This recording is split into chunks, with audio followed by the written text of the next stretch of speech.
a quick question about like the DC universe. If there's anything that you'd really like to be in, like any of the comics or any of the shows, which show would you like really like to be in? Boy, I don't know. I feel like I'm already in all of them. I do enjoy when I get to go over and do the Flash. I just enjoy it. I mean, you know, even though we both shoot in Vancouver and we share a lot of the same directors and a lot of crew that had worked on Arrow originally has gone over to Flash in some way, shape, or form. Especially our director of photography for, I believe, a lot of season 2, Kim Miles now works on the Flash, and even though you're shooting the same show or the same universe, it's nice to go over there and it's just a different vibe, you know, for a few days here or there. So the Flash is definitely my favorite to go over to. Although playing old Oliver this year was a blast. It was really fun. Really, really fun. Thank you. Hi. Hi. Hi. So this year it's been, this season has been very different as far as the villain goes because of the magic. Yep. Were you wary of that, and how do you think it turned out? Well, we haven't seen the finished product yet. Obviously, we have. Are you guys caught up? Where are you in the UK? 2 episodes ago or 3? 2. Good. Spoiler. No. I think it's gone well. You know, Neil McDonough has brought something really great to the show, just in terms of the style of villain. You know, the menacing villain that is menacing with a smile, so to speak. I have enjoyed the magic. I would like to, in future seasons, you know, having done 2 years now of basically Ra's al Ghul being effectively a mystical creature in some way, shape, or form, and Damien Dark being an actual mystical creature, it would be nice to get back to a basic human being as the big bad. But I thought this year has turned out great so far. Thank you. Hi. Hey. You're great. Thank you. I wanted to ask, because we haven't seen a lot of the Greek Island days, Playboy days, aside from like the weird parties. Sorry. What? Sorry. It's fine, it's fine. It looked terrible. I wasn't gonna say that, but yeah. What's the wildest thing Playboy Oliver has done, according to you? Like, what is your head, like, in your head? I don't know. I do know that, and I think that Colin has told this story once in a while, that in the original script of the pilot, when Tommy finds out that Oliver is alive, it's a phone call that he gets while he's like asleep in bed with 3 girls. But I've always sort of rejected the idea of, okay, I always play against the whole billionaire playboy, like not a cool guy, not a good guy at all, because I always thought that undercut Laurel's character, Katie Cassidy, right? I always thought that if she's supposed to be someone who, you know, has the temerity and the aptitude to go through law school, why would she pick this guy if he was a total douchebag? Right? So I always wanted to play him as possibly a little bit immature and a little bit thinking he's the master of the universe, but I would hope that he never did anything too wild. I can't think of it without just delving into terrible things. Okay. Okay. Thank you. Thank you. Hi. Hey. I was just wondering, you know, with the whole baby mama storyline, Mhm. do you think that there was anything that the show could have done to kind of, if you could have done it differently in any way, how would you do it? Well, if I could have done it differently, I wouldn't have sent them away. You know, I thought it was a very interesting dynamic. It was, you know, one of a handful of my favorite storylines in the history of the show. So it's sad that it came and went so quickly. So if I could have done it differently, I would still have them be around in some way, shape, or form. I really enjoyed seeing Oliver as a father, though. I did too. That scene with William where he comes in and kneels down and talks to him, and just in general, there was something, and this relates back for me to being a dad. You know, there are emotions that come out for me as an actor when I'm dealing with the idea of fatherhood that never come out of me at any other time. So it's fun for me because I feel like I'm growing. You know. Thank you. Thank you. Hi. Hi. Oh my god. I have a question about your book. And if you plan on, if you do an audiobook, if you plan on reading it yourself, if you're not just like aesthetically pleasing, you're also very pleasant to listen to.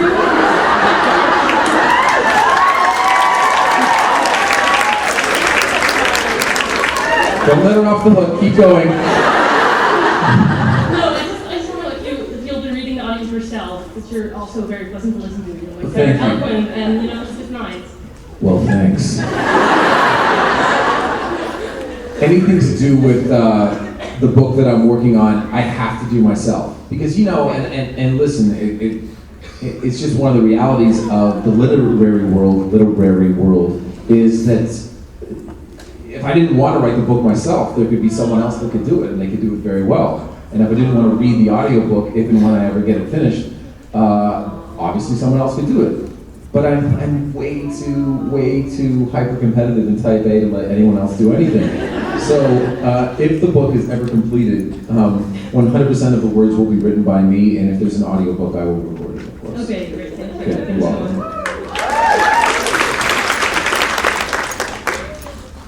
Good morning. Good morning. By the way, Oliver plus magic is awesome. And my question is, so every season on the show, you have a little game that you play with David Ramsey. So last year it was Game Voice, and the year before it was What's in the Box. So what have you been doing this season? You're such idiots.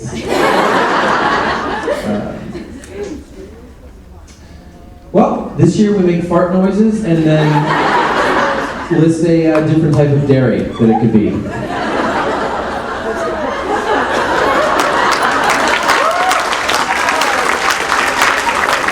The shoot is 188 days. I spend more time with David Ramsey than I do with my family. At least waking hours. And yeah, so we have to find something. And you know, this year it was like, you know, how was the pasta? Was it good? Oh no, wait a minute. No, they said there wasn't. No, there was cream. There was cream. That was it. Make sure to, do me a favor, make sure to ask him about that all weekend. Because he's better at it than I am. Hey Stephen, how's it going? I'm good, how are you doing? I've already revealed too much. Do you have any cool or funny backstage stories from your time in WWE? I do. I have lots of interesting backstage stories from WWE.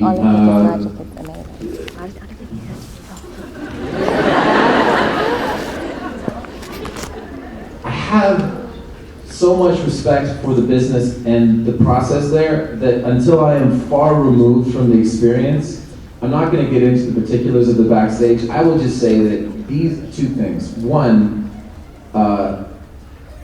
people that work for the WWE, from the crew up to the talent, I do not envy their schedule. You know, they go out on a loop where they leave on Thursday evening, they wrestle a show on Friday, they go to the next city, Saturday, next city, Sunday, next city, Monday, next city, Tuesday. They normally drive from city to city, and then they typically fly home on a red eye on Tuesday night to wherever they live, and then just stop and do it again. And they do not have an off week.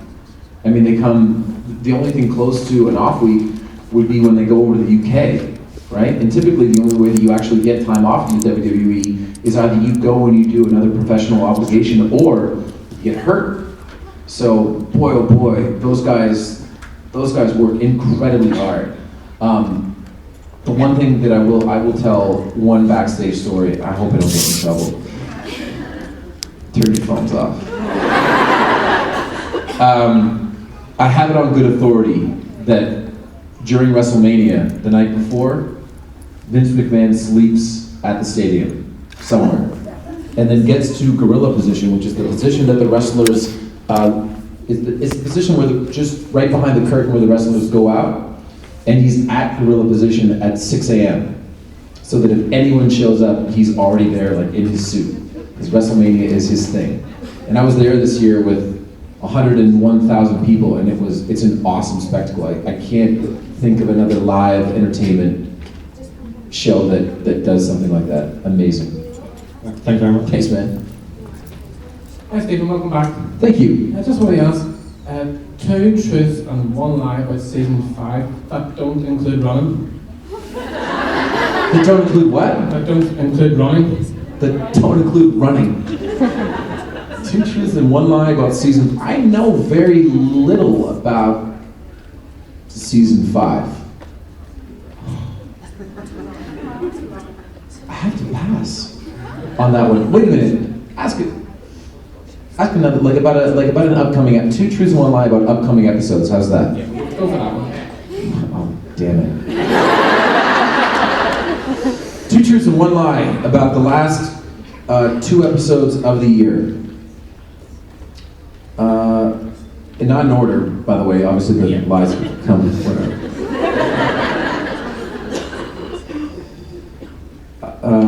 Oliver kills somebody.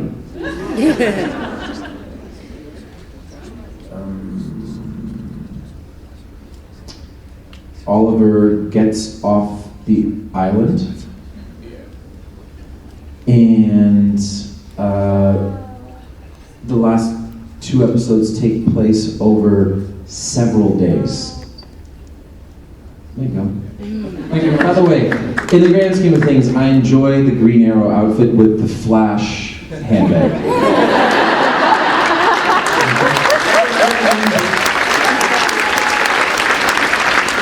I'm not saying that's the way it's supposed to be, but we were here first, all right? Yes. Hi, my question is about turtles. How was your experience in filming that, and do you have any stories that you can share with us? Sure. Filming Turtles was amazing. I mean, I was here last year while I was filming Turtles, and amazingly, the movie comes out on June 3rd, and I think in a couple of days, possibly when I'm in London, I get to see it for the first time, right?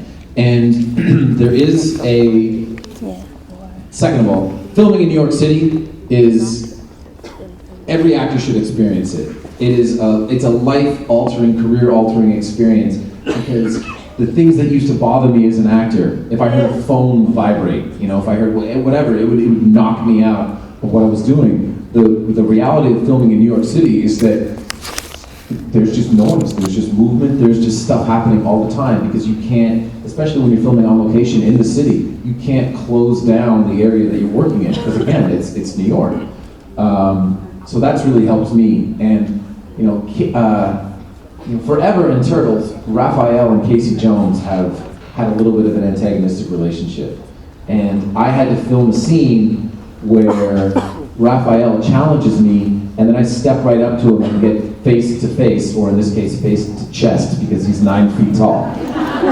And I challenge him back. And in this particular camera shot, the way that they explained it to me, I couldn't do it with the other actor there. So when we were actually filming it, I looked like a drunk guy yelling at a lamppost from far away. I really had to dig in and trust that it was all going to work out. And then I was doing ADR, I was doing some looping, some additional dialogue, or fixing up some dialogue, because the turtle layer is loud for the scene. And I finally got to see the scene with me yelling at Raphael, and I got goosebumps, because all of a sudden, the scene where I was shouting at nothing, there's this giant turtle in front of me. That was amazing. I'm excited for everyone to see the movie. I really am. I think it's going to be great. Thank you. Thank you. And please see it opening weekend in the theater. Please, no, seriously. Okay, go ahead. Yes. Hi, Steven. First, I want to say that we are waiting for you to come to Brazil. I'm waiting to go. Yeah. And I was wondering if are we finally going to see Oliver's Breath of Pest on season 5? Well, the one thing that I will say about season 5 is that I think season 5 will be, if we stay true to the storyline, we're going to have to alter for season 6 because we're dealing with a 5-year trajectory of Oliver being away, and we have a long list of things that have to happen in season 5 through the flashbacks. And the connection to the brothel is certainly one of them. So I'm hopeful for that because that's an element of the show that I think was a very interesting part of season 1. Like I remember the first time that we got to do it, and that was like, I liked when Oliver was, the man of mystery, so to speak, that all of a sudden could, break out languages. And so I hope we get back to that because, clearly he worked his way up in the brothel somehow. And I think it would be a good storyline to explore.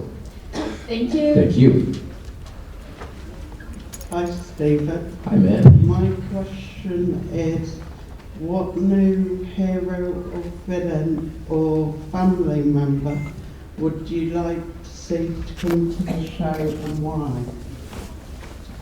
I think one of the things that I would like from a villain would be, because we're in season 5 now, it would be nice if we could find a villain that was born out of something that happened in the first 4 seasons. Or maybe something that happened in season 1 or season 2, right? Because we have enough track behind us now that something could have affected someone in an early part of the show, and it's bearing fruit now. So, that's something that you can't do in season 1 or season 2 or season 3 or even season 4 of the show, but I think once you get into season 5, you can call back to something that happened earlier and have it affect people in the current storyline. So I want to do that because I feel like that's something that you earn over time. Thank you. Thank you. Hi, Stephen. Hey, how you doing? Very well, thank you. And you? I'm okay. I'm good. The question is in 2 parts. Firstly, who do you personally as Stephen, and who does Oliver see as his biggest adversary? Biggest adversary? And why? Well, this is something that we might actually have in common. For me, personally, my biggest adversary, not talking about a human being, because I don't really have any enemies except this one guy. I need to relax sometimes and not always feel like I need to take charge. And that, being on Turtles actually was a very helpful experience for me because I really was a passenger on Turtles. I was not driving the car. You know what I mean? I had to, understand other people's schedules and appreciate that I wasn't number 1 on the call sheet and do a lot of things that I had taken for granted over 3 seasons on Arrow. So I came back this year really, really appreciative of the experience that I have there and how cultivated and how tailored to my little idiosyncratic elements my experience on Arrow is. And Oliver also needs to relax.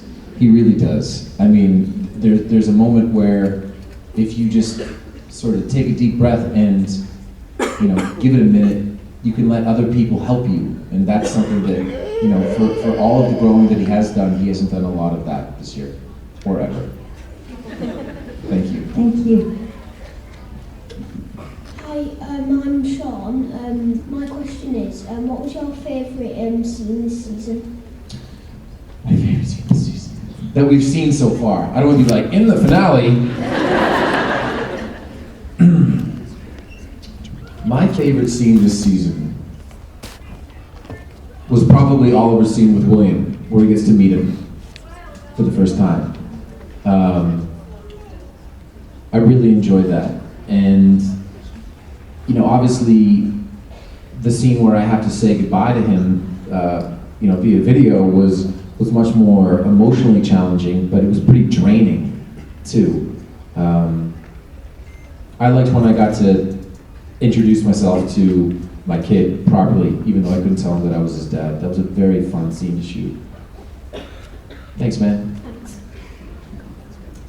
Hello. Hi. I was going to ask you about Russia, but now I can ask you something that actually is far more important. You did a British accent in a recent episode, which was very, very good. What other accents do you do? Was it okay? It was awesome. You know what? The script didn't totally call for it, and obviously I was doing the scene with Emily, and I tried it a couple of times, and she looks at me, she goes, "It's good." And I go, "Seriously?" She goes, "Yeah." "Should I do it in the show?" "Sure." Thanks, Emily. I was going to say, what's the best accent you can do though, not British? Because I feel like we need that now. I like the Russian, I like the British, but what else can you do? I can't do that. Accents are always going to make me sound a little racist, aren't they? No, you know what? I can't personally. I can impersonate someone, right? So if I listen to John Barrowman speak like he speaks when he's here, but he's not here. Damn it. When we do our joint panel, I'll ask him to speak in Scottish, with a Scottish accent, and then I will imitate him, I promise. Okay? That's good. I promise. Hi. Hi, sorry, no, this is Amell. My question was, I really love the show, by the way. My question was, one of my favourite parts of the show is is seeing how the flashbacks link up to that opening scene we saw in the pilot. Mm-hmm. I was just wondering if maybe in series 5 if we'd see like the original Arrow costume and the original bow as well, like the grease paint. Well, the original bow is important because it was obviously important to Oliver, and I feel like if we don't end the flashbacks at the moments that precede the pilot, we would be letting people down. Because when Oliver was when we first see him, he is running for his life. If you really study it frame by frame, he's got blood all over his hands. He's built something that would help him notify a boat. Like he's done a ton of stuff right before that moment. So I think it's critical that when we get into however we end the flashbacks, that we tie those things together nicely. Thank you. Thank you. Hi Stephen. Since Constantine's small role had such a big impact on the story with the tattoo, could we perhaps see him and Oliver reunited in season 5? Well, I mean, I loved having Constantine on the show, and Matt's such a good guy, and hearing his story and his trials and tribulations through the first season, being the lead of a show, he and I could obviously connect through a lot of things. I would love to have him back. But if we have him back, I feel like we need to have him back in something more than just a one-off. You know what I mean? Like we would actually weave him through a couple of episodes. So that type of storytelling is far beyond my control, or that type of decision making is far beyond my control. So he's always welcome. I will say that much. Thanks. Hi, Stephen. Hi. What do you really know? I just wanted to say your Facebook page is absolutely amazing. Thank you. Thank you so much for that. What can you tell us about Code 8? Because it looks like it could be incredible. So Code 8, for the uninitiated, is a project that my cousin Robbie and I are going to do together. And we crowdfunded, and we're going to shoot it spring and summer. We're going to shoot it a year from now. A year from now.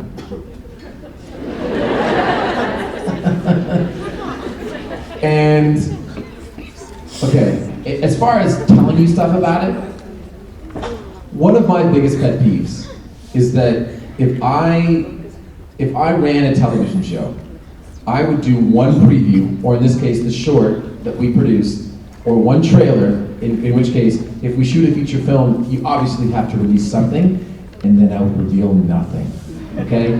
I think that the best tactic is like a show like Game of Thrones, where they shoot the entire season, and then they release one trailer, but they release scenes from all 10 episodes, probably, and they're in such non-linear fashion that it's impossible to know what's going on. That's my style of storytelling. Now, on Arrow, and again, I don't control any of this, we reveal a ton, and I always see previews, and I'm always like, damn it, because I want to hold secrets. 5 minutes? So with respect to Code 8, I'm not saying anything. Thank you. But I do appreciate your curiosity. That's important. How you doing, man? Hi, Stephen. Welcome to the UK. Thank you. So we watched from season 1 to 4, obviously now, and we've seen multiple costume changes. Which one for yourself did you enjoy wearing and why? I like the first Arrow suit, the OG original suit that wasn't sleeveless. I mean, sleeveless is a great idea, and I told this story on Snapchat, but like, obviously, we're taking the show and we're rebranding it in a sense because I'm going from Arrow to Green Arrow. And I saw if you haven't heard the story, I saw the original incarnation of the suit, for season 4, and I was like, it's just not different enough. It's got to change in some way, shape, or form. Let's add more black to it. Let's take away the hood. Let's change the mask. Maybe I don't have a mask. Maybe I go back to the grease paint. Maybe we can make it sleeveless. Wait a minute, what did you say? It was sleeveless in 8 seconds. Like they had the design ready. They just didn't think that I would approve it. And it was all well and good and everything, but like legitimately, 7 months that we are filming in freezing cold weather, and it makes it difficult for me to feel like Green Arrow if after every take I have to throw on a giant puffy coat. So spoiler alert, we might be looking at a costume change for season 5.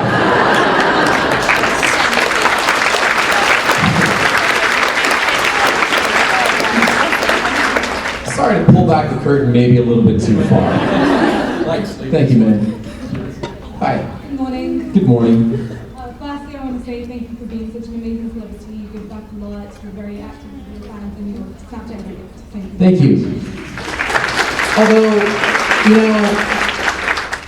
it's harder to be a dick. It really is. This is what I tell people all the time. Because here's the thing about being a dink for kids in the audience. If you are, you have to be one all the time. Right? Because if for a second you're nice, people will be like, wait a minute, you're doing that on purpose. So anyway, I like being a nice guy. Try my best. Okay, so 420 was an amazing episode. I loved it. Lots of action, brain traction. Your Constantine impression. Yeah. Could I ask you to do it? I can't remember what I said. You said.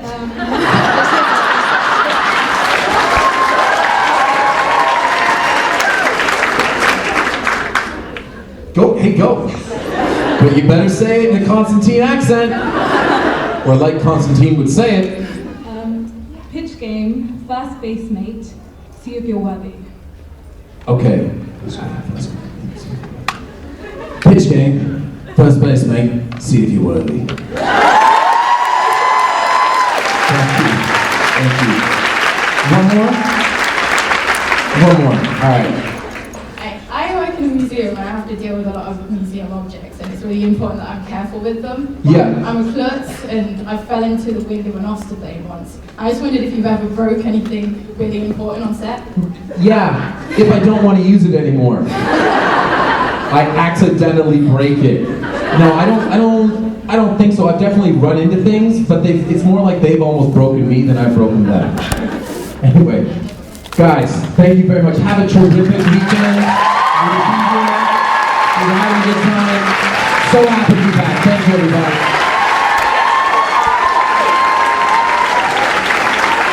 Everybody, please give it up once again for Stephen Amell. So everybody, so we're going to just take a seat for a sec. We've got another guest coming up. Does anyone know who the guest is? France? Yeah. So who's favourite show? It's against David now, isn't it? Francis, isn't it now? I don't think Steve gets enough credit because I think.